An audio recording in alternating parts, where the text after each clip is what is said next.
નમસ્કાર, આપ જોઈ રહ્યા છો નેશન પ્લસ ન્યૂઝ. હું છું આપની સાથે વિભિક્ષા પરમાર.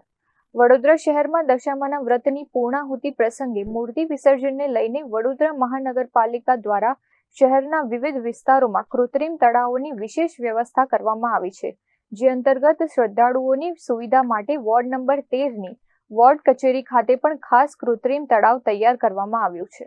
સ્થાનિક શ્રદ્ધાળુઓને પોતાના ઘરની નજીકમાં જ વિસર્જનની સુવિધા મળી રહે અને મોટા કૃત્રિમ તળાવ પર બિનજરૂરી ભીડ ન થાય તે હેતુથી વોર્ડ નંબર 13ની કચેરી પરિસરમાં જ આ કૃત્રિમ તળાવ બનાવવામાં આવ્યું છે. અહીં 1 થી 1.5 ફૂટ સુધીની નાની દશામાની મૂર્તિઓનું શાસ્ત્રોક્ત વિધિ મુજબ વિસર્જન કરી શકાશે. પાલિકા તંત્ર દ્વારા તમામ નાગરિકો અને ભક્તોને અપીલ કરવામાં આવી છે કે પર્યાવરણની સુરક્ષા અને સ્વચ્છતાની જાળવણી માટે નાની મૂર્તિઓનું વિસર્જન નદીઓ કે અન્ય કુદરતી જળ સ્તરોમાં કરવાને બદલે પાલિકા દ્વારા તૈયાર કરાયેલા આ કૃત્રિમ તળાવમાં જ કરે. Bureau report, nation plus news, Vadodara. સમાચારોના સતત અપડેટ મેળવવા માટે અમારી નેશન પ્લસ ન્યૂઝની યુટ્યુબ ચેનલને સબસ્ક્રાઇબ કરો, બેલ આઇકન દબાવો અને જોડાયેલા રહો ફેસબુક, ઇન્સ્ટાગ્રામ અને ટ્વિટર પર.